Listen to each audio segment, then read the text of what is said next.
حضرت مالک بن دینار کا شمار نہایت ہی متقی اور پرہیزگار تابعی میں ہوتا ہے۔ کہا جاتا ہے کہ حضرت مالک بن دینار تابعی میں سے تھے۔ کیرالہ اسلام کی تبلیغ کے لیے آئے تھے۔ آپ کی کرامات اور ریاضات ہر جگہ مشہور تھیں۔ ان میں سے چند ہم اس ویڈیو میں آج بیان کریں گے۔ حضرت مالک بن دینار دنیا داری سے ہمیشہ دور رہتے اور دنیا کی رنگینیوں دلکشوں سے ان کے دل میں ایک قسم کا خوف پیدا ہو جاتا۔ کہا جاتا ہے کہ بصرہ میں ایک مالدار کا انتقال ہو گیا۔ اس کے کثیر مال و دولت کا وارث اس کی ایک اکلوتی بیٹی ٹھہری جو کہ نہایت ہی حسین اور خوبصورت تھی۔ ایک دن اس لڑکے نے حضرت ثابت بن نبانی کی خدمت میں حاضر ہو کر کہا کہ میں شادی کرنا چاہتی ہوں۔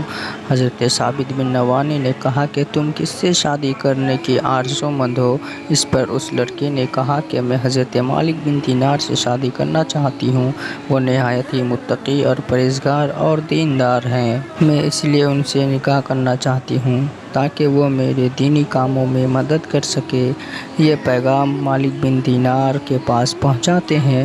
وہ اس پر کہتے ہیں کہ میں دنیا کو طلاق دے چکا ہوں۔ چونکہ دنیا میں عورت بھی شامل ہے اس لیے طلاق شدہ عورت سے نکاح جائز نہیں۔ یہ ایک حقیقت ہے۔ اللہ تعالیٰ کی اگر نظر کرم ہو جائے تو بڑے بڑے گنہگار اور پاپ کرنے والے بھی نیکوکار اور پرہیزگار بن جاتے ہیں۔ روایت میں ہے کہ حضرت مالک بن دینار کے پڑوس میں ایک بد قسمت کا آدمی رہتا تھا جس سے لوگ بہت ہی پریشان رہتے تھے۔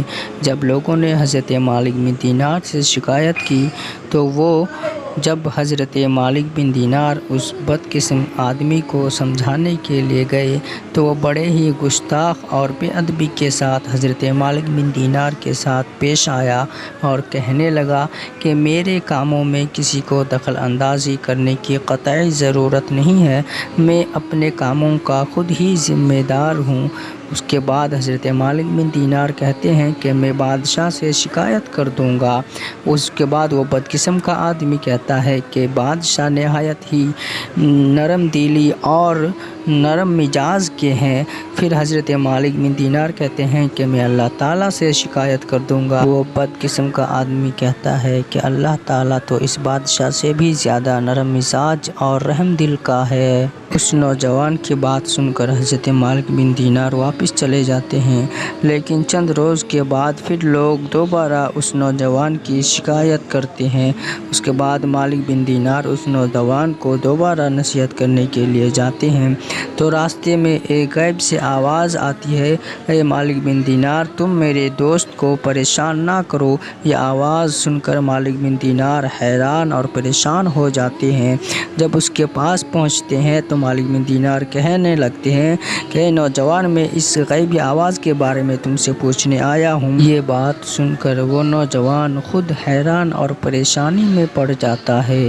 اس کے بعد وہ نوجوان معصوم سا چہرہ بنا کر کہتا ہے، اگر ایسا ہے تو میں اپنے تمام مال و دولت کو خدا کی راہ میں قربان کرتا ہوں۔ چند روز کے بعد وہ نوجوان اپنا تمام مال و دولت خدا کی راہ میں صدقہ و خیرات کر دیتے ہیں اور نامعلوم سمت کی جانب نکل پڑتے ہیں۔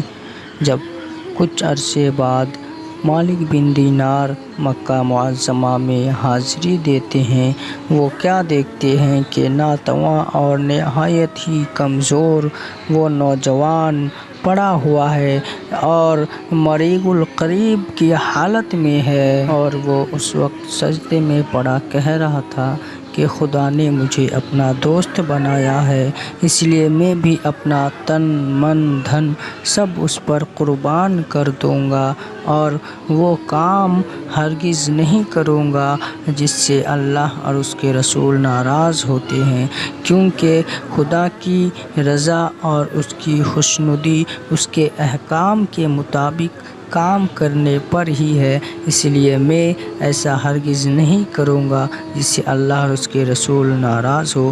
یہ کہہ کر اسی وقت وہ نوجوان فوت ہو جاتا ہے۔ حضرت مالک بن دینار جب ایک مرتبہ بیماری سے صحت یاب ہوئے تو کسی کام کے سلسلے میں